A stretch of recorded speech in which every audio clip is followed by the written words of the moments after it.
Namaste. Let us continue from the earlier where we left.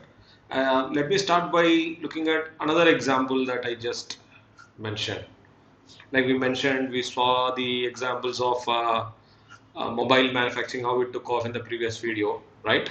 Like defense manufacturing, how it took off in the recent past. Same, toy imports. We used to import a lot of toys from China. So what happened? Toys imports dropped by 70%, and then exports went up by 61%. So we not only are selling more of our goods to Indians, either though we would have been importing from China, we also started exporting. So we became competitive in the global scale. So the headlines go like this. If you, you would have read this: Indian taunts no playthings, giving China a run for its money on all these things, right? I'm not getting deeper. So why am I again and again taking sector after sector and trying to impress upon you that even India can do it, right? So what I'm saying is we need to develop competencies in multiple sectors because there are so many people. We have to create job. I'm going to repeat this a lot of times whenever we discuss about economy, because like you may get an impression, should we keep on exporting? Is economy built on exports? No, I'm neither saying you do exports, or I'm not talking about export import, what a country should do. Who am I? What I'm saying is an economy should be built by developing competencies. Let's say you're at a 10,000 per capita, or let's say you're US, you're 60,000 per capita. What all should US do to make sure that the 60,000 per capita doesn't fall, or at least grows by some percentage, right? Or even if it falls, the setback is temporary, not permanent. That is what is that is what I'm trying to impress upon it. This is how you analyze any economy. Okay, let's take a European country, some European country. Let's take UK. Let's see what is the per capita of UK. Let's say it's $50,000. Now, how to analyze UK economy was what all UK is doing to make sure that that 47,000 or 50,000 stays there and grows, or at least doesn't fall back. Because see, what is that 40,000? They're earning, right? Whether they're exporting or inside, whatever they're earning. If they can't do it properly, somebody else will take away. If they are not competent, somebody else will take away, right? And then the income will start falling, right? So economy is built on a economy, just any economy you imagine like this. There should be a solid foundation. What do you mean by solid foundation? Your infrastructure should be great. Your roads, airports, waterways, railways should be great. Internet, everything. Then you should be having huge. You should be having seriously. You should be having a strong defense is better word instead of talking about all parts of the defense. You should be really having a strong defense, and then education institutions, hospitals, innovation, all these things is the foundation. Using this foundation, you build competencies in the sectors that you think you want to be at, you want to grow your economy on, right? That is how you imagine any economy. Foundation is something that all of us have to do. But what competencies, which sectors we will go and build competencies is a function of inherent advantages that you have, resources that you have, and where do you see growth and what is the current per capita. Our current per capita is 2,000, and we have crores and crores of people who want jobs. Our average age is around 25, 30. So we need to create jobs. We need to become competent in as many sectors as possible. We can't say we are not good at it. We are not good at this. You can only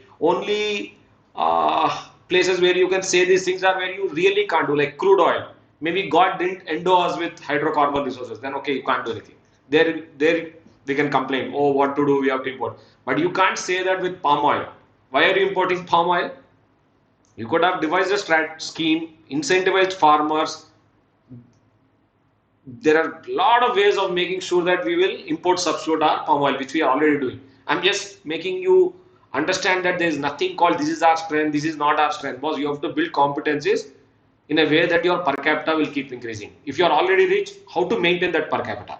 Because you always think in terms of global scale, right? You are competing.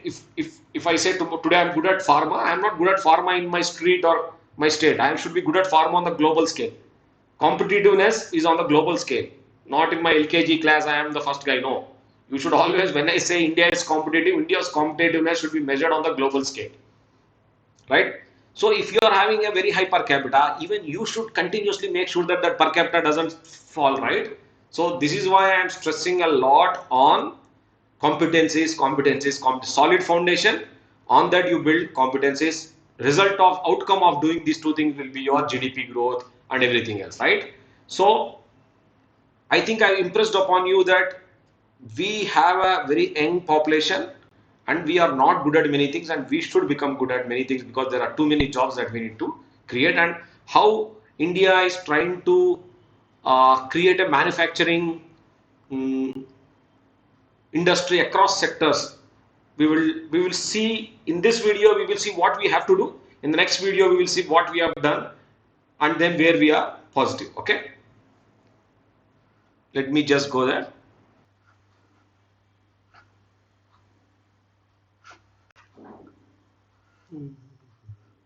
Yes, I think you can see this.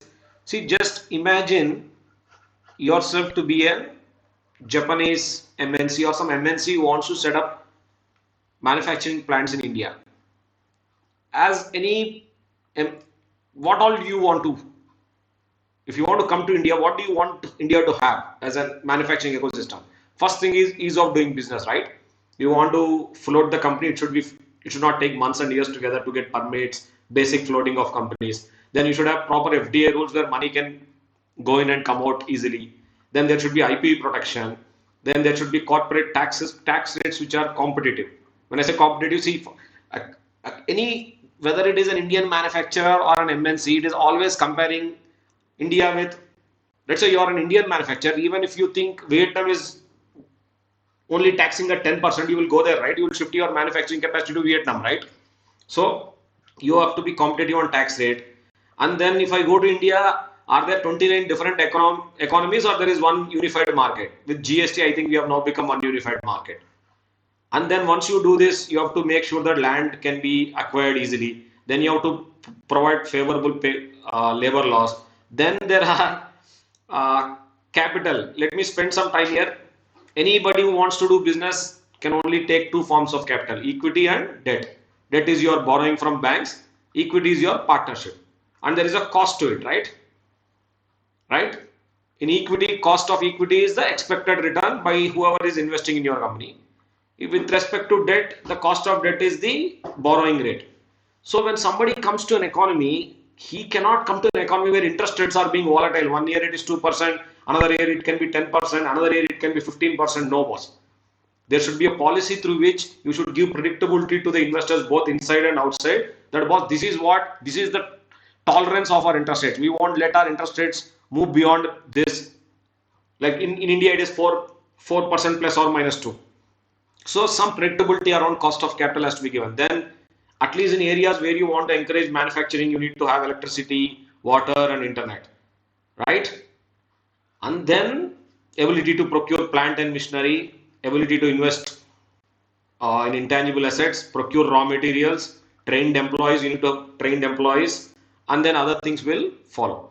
So let me just spend little more time in this inside the gate. See, when you put up a factory, there is competencies, is some competencies inside the gate, right? Lean manufacturing practices, culture, training my employees, getting the best management, producing the best product is something inside the gate. When I say inside the gate, inside the factory gate, this is in my hands if I'm the manufacturer, right? But getting electricity connection, water connection is not in my hands. That is outside the gate. Like if once I manufacture the good, if I have to send it to the port or if I send it to the market, roads I can't lay, airports I can't do anything about airports, freight corridors or railways I can't do anything, ports it's not in my hands. So when you have to create a competitive manufacturing industry you need to create this ecosystem, and most of the ecosystem, a large part is in the country's hands. I am using country instead of government because governments can keep changing. So there are many things that we as India has to provide, and then entrepreneurs will take risk. Right? You have to, at least in areas where you want manufacturing to take off, you need to make sure that electricity, water, internet connections are there. They can employ people. If they want trained people, you need to introduce courses, encourage education institutions to provide skilled labor, lay roads, airports, railways, ports, inland waterways, whatever. And if you do all these things, they're both outside companies and people from inside will take risk, and some will succeed, some will fail. But all these things have to be done for manufacturing ecosystem to be created where entrepreneurs and investors can invest and take risks and become competitive. So please get this. There is a competitiveness inside the gate and there's a competitiveness outside the gate. This is where I'm in awe of China. Let me get back. This is why I'm in awe of China, because they did it like it's like a miracle economy. In I know, because of, you can attribute it to dictatorship, whatever, but what they've achieved in terms of manufacturing, being the factory of the world, is really a miracle. Look at the difficulty in creating a manufacturing ecosystem. So many things you have to get it right. Because if my roads are bad, my transportation cost will go up. I will just show you. So logistics costs in India are 13% as a total product cost, while the global average is 6%. So why will anybody come and put up plants in India? Your roads are bad, you don't have world-class ports, you don't have world-class airports, no connectivity in terms of airports. Why will anybody come and put up a plant here? Right? This is what I was trying to say. All these things are really difficult to do, yes.